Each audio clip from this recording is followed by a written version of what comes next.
Wrestling has more than one royal family.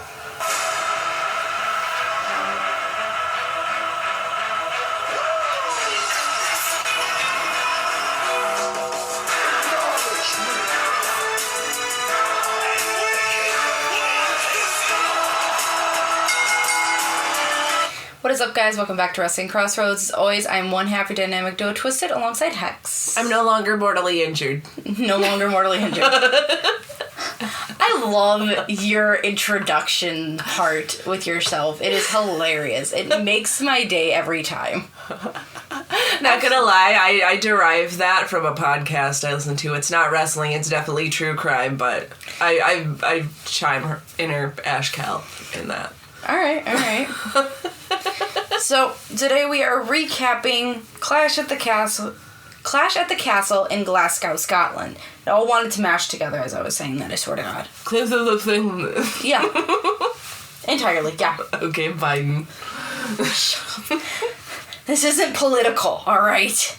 We don't go there. This is wrestling. It's almost political. It's just wrestling political. We can keep wrestling political. That's okay. Any other politicals, let's leave them out the door. Alright, I'm done. Let's go. So, overall, what did you think of the pay-per-view? I enjoyed it, although I went in not expecting anything after the last WWE pay-per-view we watched. Yeah, I do agree. NXT was very much a letdown. But I was pleasantly surprised with quite a few moments in the pay-per-view. So I know Brother Pyro had mentioned, I obviously didn't see him for this one, but he did mention that it was kind of a overall C grade for this entire pay-per-view. So it's kind of on the mid, but again, it's not a big four. I looked at Darren and I said, I disagree, but since he's been watching longer than me, I'm just going to let him have it. Yeah. I mean, whatever. But Brother Pyro is the one that gives the grades. I didn't get any grades from him for this one. So. I also have the least expectations when it comes to watching wrestling, so it's probably better for Brother Pyro to grade it. Definitely.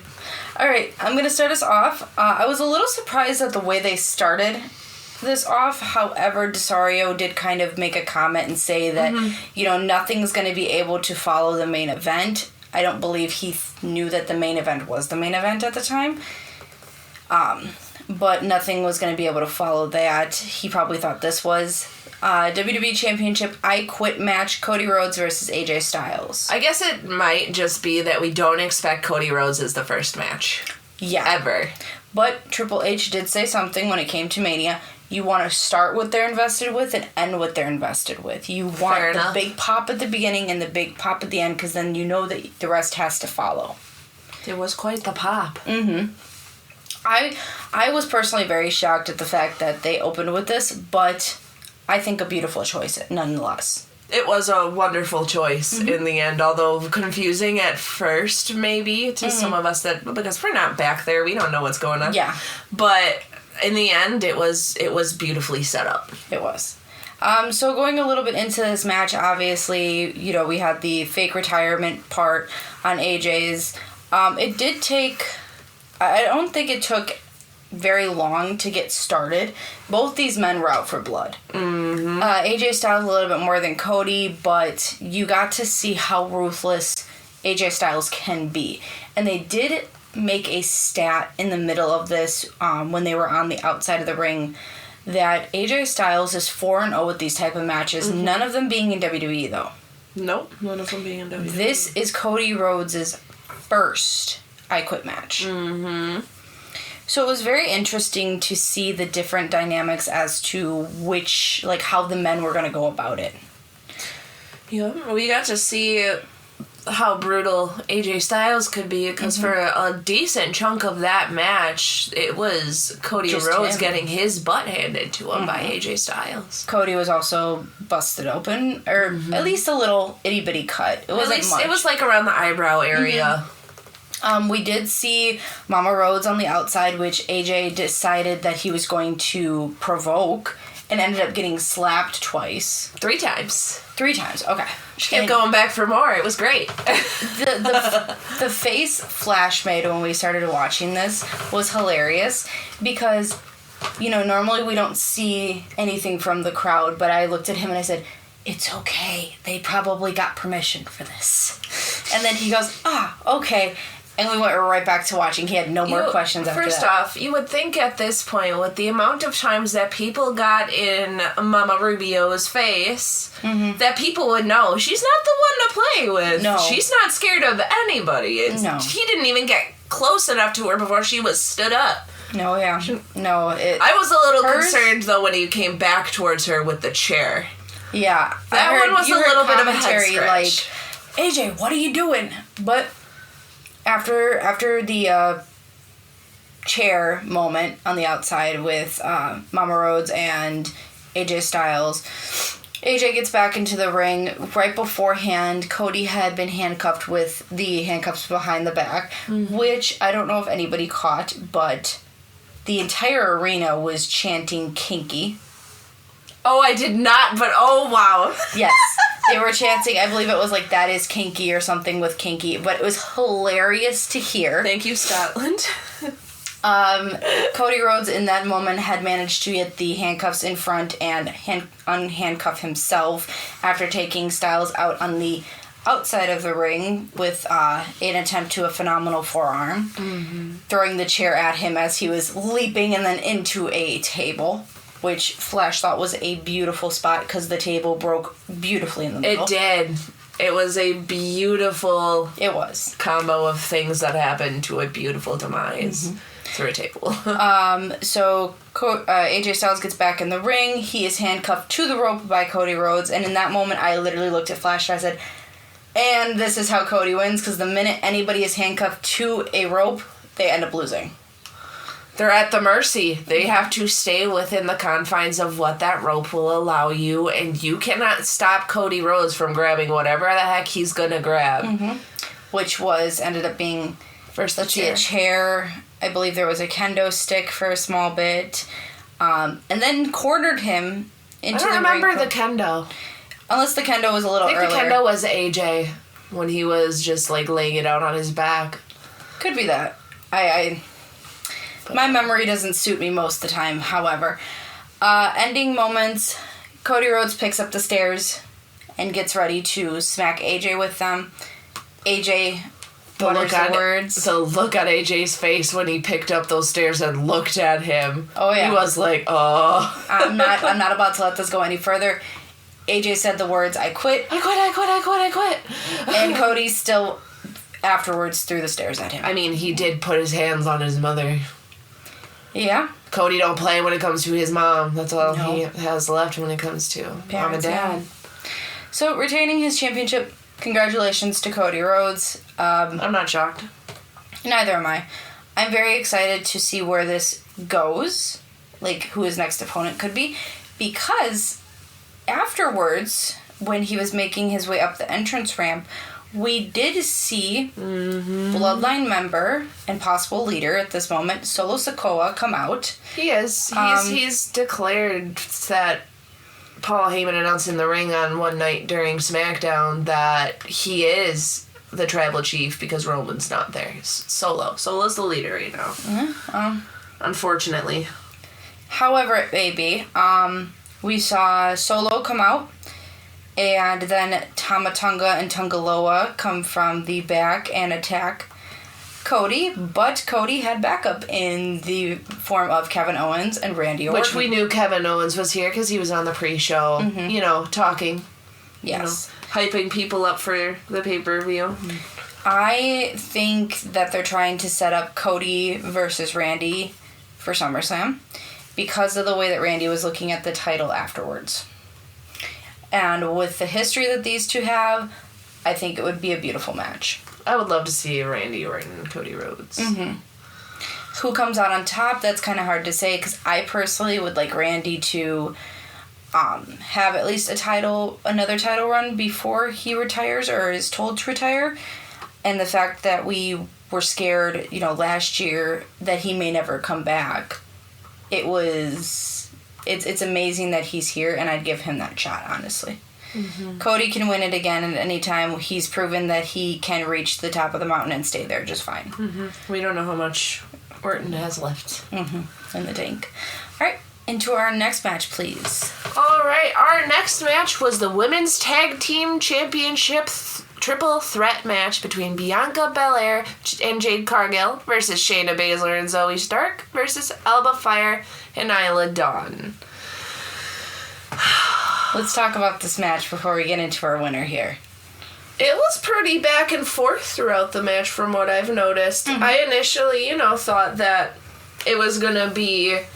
First off, I don't know what I was thinking when it came to the match, but I just thought it was going to be a straight-up brawl the whole time. Yeah. It was not. It was a supposed to be three, women in the ring, three women out. Eventually, that just didn't happen for, a while, and that happens with these matches. The ref can't control 6 women. No. It's not happening. But there was a lot of back and forth with some impressive strength coming from Jade Cargill, as per usual. Mm-hmm. But there was a lot of slop coming from Jade Cargill, too, which I personally didn't expect because she's Jade Cargill, and she's been so dominant. You don't expect someone who has had the experience she's had and the background she's had to be so sloppy. Well, countering that, when you look at, 1, the length of this match, 2, the opponents she had to go after, most of her matches have been, she's in for maybe 3 to 7 minutes at most. She has the time to recuperate on the outside. It's a quick match. She picks up the win, and it's an easy 1, 2, 3 for her. Because Bianca... Bianca's carrying her? In their tag team matches, Bianca's the one in most of the time. Jade comes in, and she'll take over if they, execute that knee that Bianca's had issues with lately. She's in to end the match. That's it. Mm-hmm. So you don't get to see the sloppiness. Whereas this, they did not give Jade her proper time to rest because it's, let's see how far we can actually push this girl before she starts to get sloppy. And that came pretty quickly for somebody of her potential caliber. It was a little bit sad to see. It was. I don't know if you noticed it, but Shayna Baszler locks in the Caribou clutch. Mm-hmm. And Jade taps twice. Yep, I noticed that. Without the ref seeing anything. Yeah, that's sloppy. Yeah.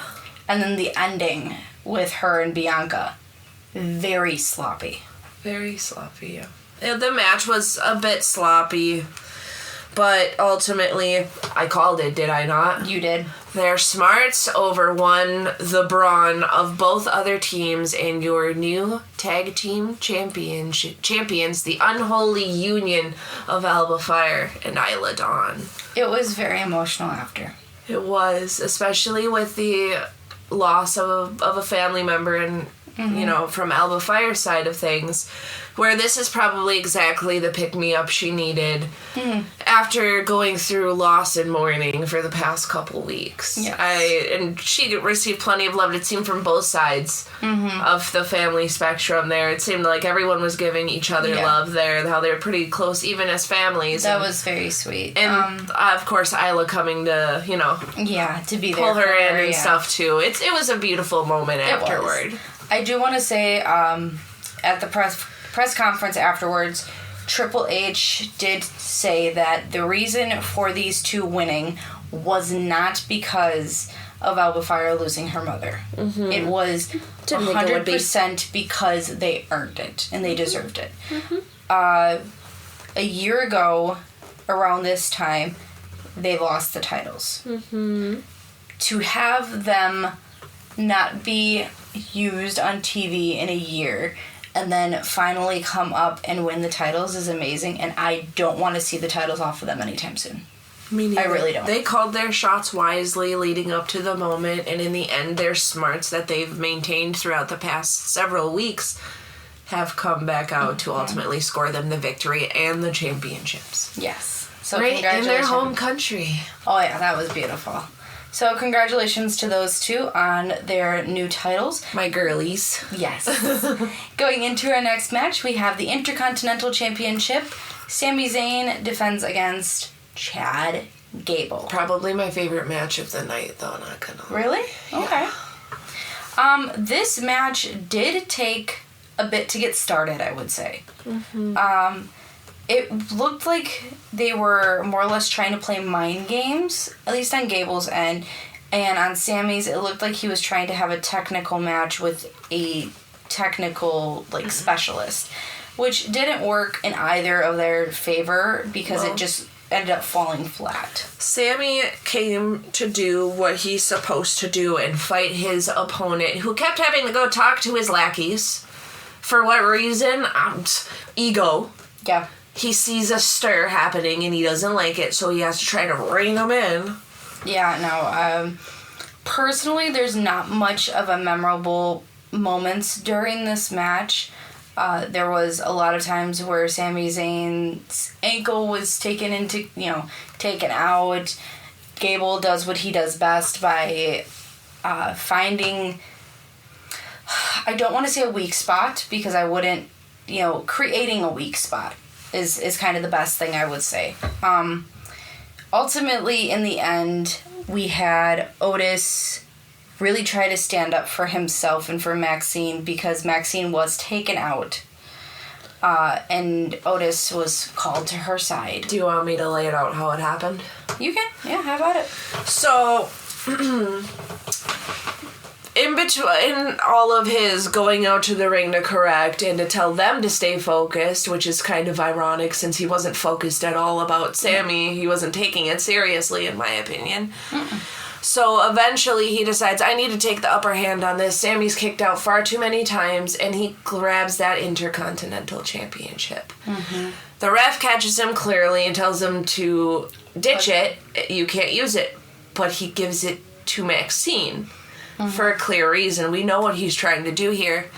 So he has Sami Zayn on those ropes, and he instills, pressing down on him to get that ref to 1, 2, 3, 4, pull him back. Yep, and then argue with the ref, yes. Maxine goes to hit Sami Zayn with that IC title, but can't. She can't do it to him. He's always ever been kind to her. Mm-hmm. Chad's not happy, so he tells her to get up there. She probably just drops the title somewhere, wherever. We haven't seen the title since after that. And as he's berating her, Sami Zayn runs in to give him a Halua kick and almost hits Maxine. And as she's checking on him, Chad Gable, he capitalizes and tries to get the 1, 2, 3, cannot. And then goes back to taking his anger out at Maxine, this time stepping out of the ring to get in her face, which you can see she's scared of him. She's backing up, and she is in a boot. She's injured already, and she has some man intimidating her. Yeah. Otis was not going to let that one slide, and he steps in between Chad Gable and Maxine. The crowd goes nuts because they've been wanting this. They want Otis to stand up for himself, stand up for Maxine, and for Akira, who wasn't there tonight. No. And Sami Zayn goes to capitalize and jump on them from the rope, but Gable makes sure Otis is the one in the way. Mm-hmm. And it goes back to wrestling. Maxine goes over to check on Otis. Eventually, they end up outside of the ring, Sami and Chad. Mm-hmm. And in the scuffle, Sami Zayn accidentally launches Chad Gable into the back of Maxine's bad leg, also re-injuring her, providing extra strain on her ankle, and he's right next to Otis, the big man himself. See, there's one thing I noticed about that whole scene, and you were talking about the scuffle, going back and looking at it.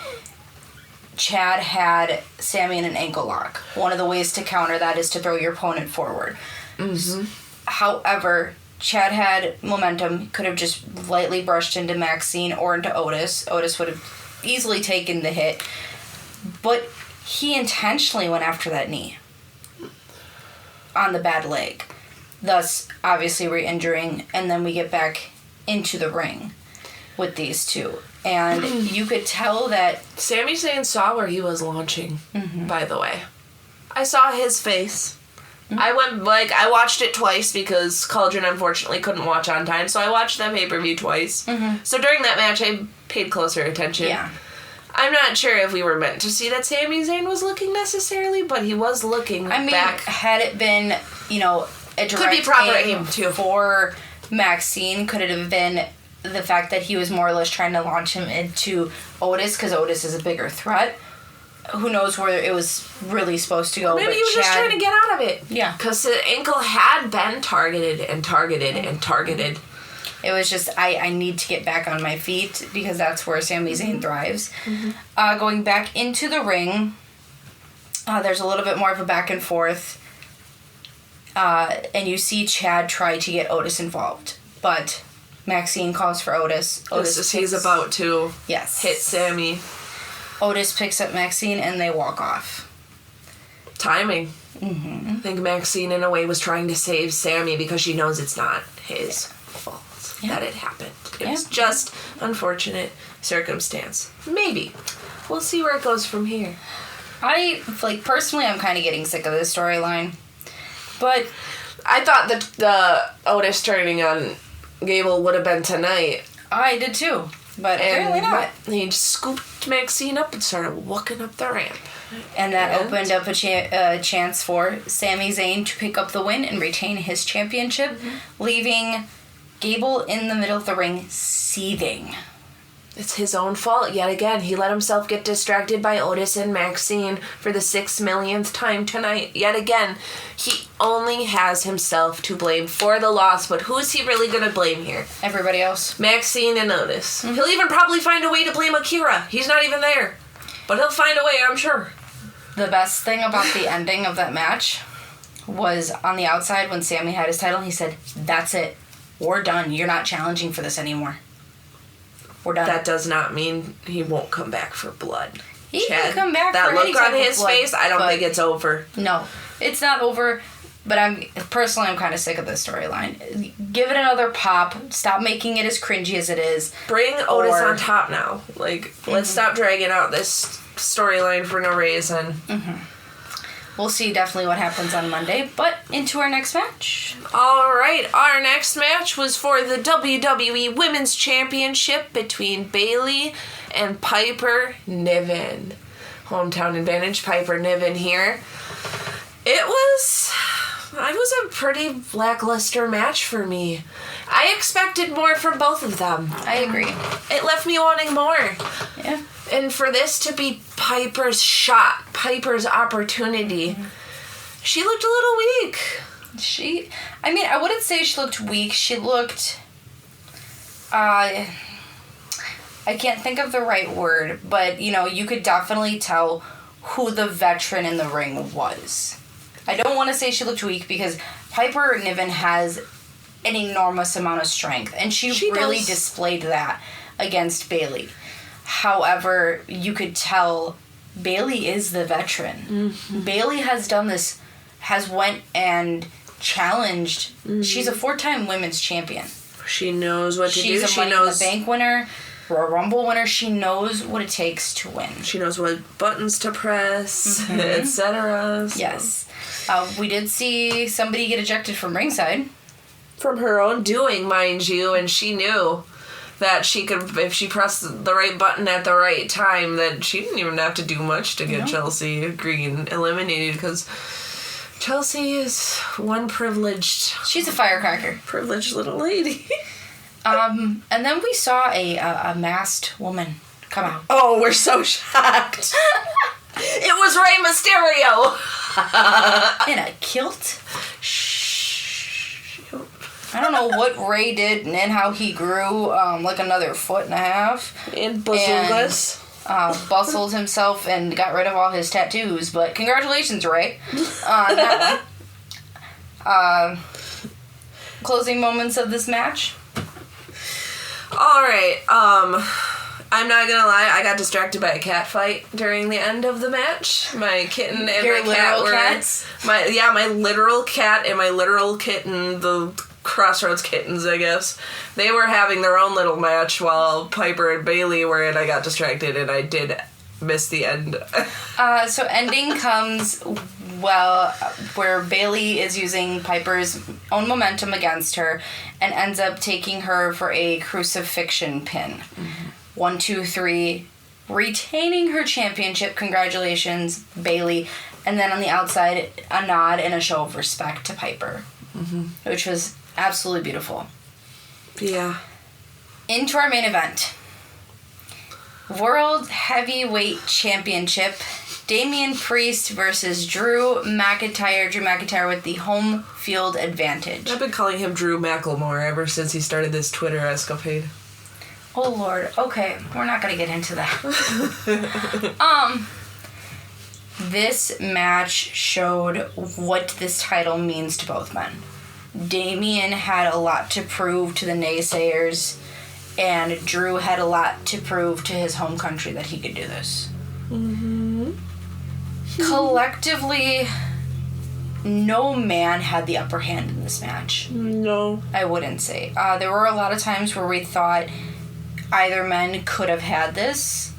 I know Drew had kicked out of the South of Heaven chokeslam a couple times, which was very shocking. There was an unfortunate rope incident with Damien Priest. And his ankle, yes. I really hope they get that ankle looked at. I hope his ankle is okay. Mm-hmm. That was a unfortunate accident that you don't see, like, ever. Yeah, no. But he was still doing a lot, even on one... he was very impressive even on one foot, but he did say he wanted to be a fighting champion. Mm-hmm. He wasn't going to let no ankle injury stop him from giving the crowd the match that they deserved. And the thing is this this happened pretty early on in the match, so he suffered a majority of the match like this. Mm-hmm.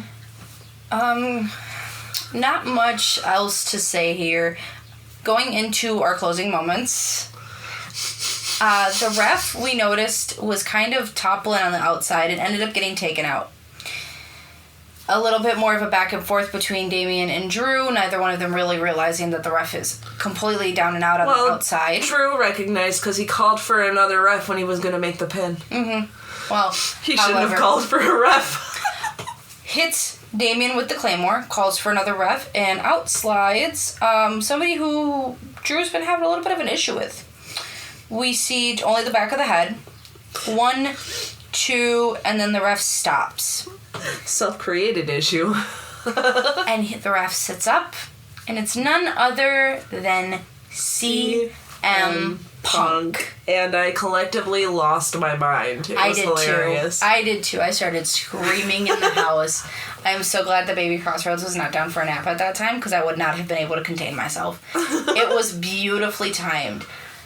They get into kind of a back and forth, and Punk ends up hitting Drew McIntyre with a low blow, gets out of the ring, and pushes in the other ref. Choices. Mm-hmm. Damien Priest hits Drew McIntyre with South of Heaven chokeslam.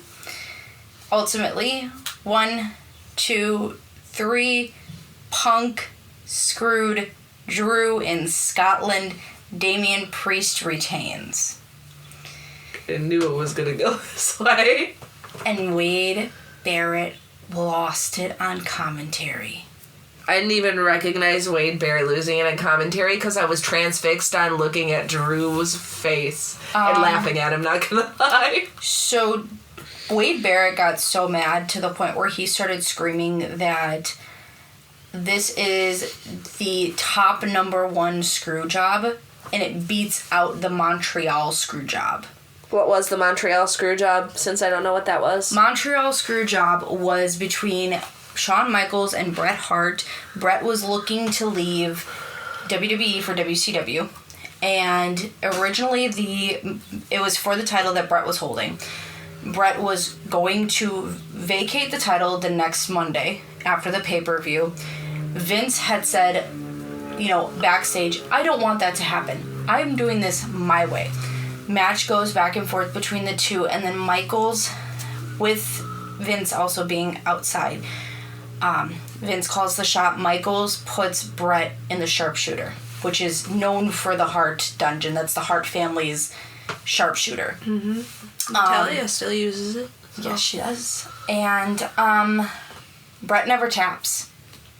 but the ref calls for a tap and says that he tapped out. So, thus the Montreal Screwjob. I wouldn't say it's the same. Brett was so irate that before the cameras cut, he spit on Vince from the inside of the ring. I'd like was to do that. throwing things, and then also was writing WCW in the air and flipping off the cameras. Yeah, that went down in history as the biggest screw job, and according to Wade Barrett, this tops that. This is the screw job in Scotland, as he calls it. I would disagree. I think there's a huge difference between the screw jobs there. Mm-hmm. One being an overinflated ego of a boss wanting his way. Yeah. And we're not going to even get into Vince McMahon. I could go on for hours about how much I despise this man, but... I agree. But he did give us, the company that we love. However, it is being rechanged. Going into the rest of what Wade Barrett had said, he believes that CM Punk should be fired for this. Completely and utterly, he believes CM Punk should be fired. How many times has someone come in and said that Punk should be fired? Not even that, interfered in a match when the ref was out. 1,000,001 times from what I know. So why is this different? Because it's in his home country? I could be. Well, he did this to himself. How large was that tweet that he did mentioning CM Punk saying you shouldn't do it because you'll get jumped, Scotland people are different, blah, blah, blah. I entirely agree. He egged him on. Punk may not have even showed up if he wouldn't have done that tweet. I agree. I totally do. Self-created problem, and he's only making it worse for himself. He did it to himself yet again, but he's going to blame Punk. Oh, everybody's going to blame Punk. Because... They can cry about it. Just like, I'm just being Liv Morgan right now. Cry about it. Liv Morgan is a whole nother thing, lady. Yeah, these nights with Liv Morgan lately have been starting to look like I'm watching OnlyFans. Like... Oh, my Lord. I was trying to find the actual words that Wade Barrett had said during our conversation just now, but I can't seem to find what wrestling page had posted about it. You'll find it when we're done. Yes, and I'll leave it in the description for anybody who actually wants to know. That does conclude Clash at the Castle. Again, it was a pretty decent show compared to what we had last time. WWE, show kind of came to us. At least the matches endings made sense. Yes, they do. They really did. Ladder match, underground, etc. Yeah. Personally, this was again very good. I liked the crowd. Nothing has beaten Leon France so far, though. At the end match, we did have that that meter again to see how loud it got, and it got louder than it did for SmackDown for Drew McIntyre. Reached past 100 decibels. Yeah, take that to Leon France. Let's see how loud they can get again. Please, WWE, hear our call. When we go back to France, put that meter up. And leave it up for the entire show. Please. Yeah, let's really see how loud France can get. They really should for these pay-per-views. Keep that loudness meter on, blip it in every now and then when the crowd's getting real loud. That was fun to see. What's funny about this is they started doing that after the Leon France one, because France never let up for a second. There was not a single second where they were quiet. And I love Brother Pyro to death, but he is he's a big advocate for when we go overseas. Oh, yeah. And he's like, oh, this crowd's going to be so loud. This crowd's going to be so awesome. And I'm like, they're not going to beat Leon France. And I may be a little bit biased because I am French. But nothing's beaten them so far. Has it? No. We went to Scotland. We went overseas earlier. We went back to India. We went to Saudi. Nothing has beaten the crowd from Leon France. Go back to France. Yes. And, Brother Pyro keeps saying, well, we have the Bash in Berlin. Yes, we do. We have the pay-per-view. Maybe we'll get some of the crowd from Lyon, France. Who knows? They're close enough. Right. We have the Bash in Berlin for Berlin, Germany. We have another couple pay-per-views coming up this year. We go back to Saudi in, I think, October or September for Crown Jewel. If they get loud enough. When they talked about the crowd for Scotland, they had said that someone even drove got on a bus for 14 hours to be here. Like, people will travel, so I don't doubt if they want to, the people from France will make the trip to Berlin. Germany's not that far from France. No, it's not. But at the same time, nothing has beaten that. No. We'll have to see. I guess we'll be in touch for Bash in Berlin. Be like, let's listen to this crowd. I mean, honestly, I loved that the crowd, when we had Cody, they were singing Cody Rhodes. And that translated with Sami, too. You notice for that match. Sami Zayn. It was great. But there were down times where they were quiet. Oh, yeah. Lyon did not give us that. No, Lyon was great. I cannot wait till they make the deal and they go back to France. But you're French, I'm German, so Bash in Berlin is for you, definitely. And if we ever go back to Puerto Rico, that's for Brother Pyro. That's definitely where he shines. Now we just gotta pick out for Cauldron and Desario. Desario's Italian. Alright, so we need to go to Italy. Oh my God! I guess I'll be talking the Cauldron later when I get home. So. That'll be great. Who are you? My beautiful Hex, do you know when we come back next? When Forbidden Door is for our AEW fans? I'm pretty sure it's I think it's the 29th or the 30th. Let me pull up my handy dandy calendar here. Yeah, it's going to be the weekend of the 27th to 28th. Probably the 28th. They tend to do their pay-per-views on Sundays. Okay. Well, we will be back for Forbidden Door, and we will have our lovely Hex here with us for that one. That's going to be a big match card. Oh, Lord. I'm dreading Tony Khan's match cards.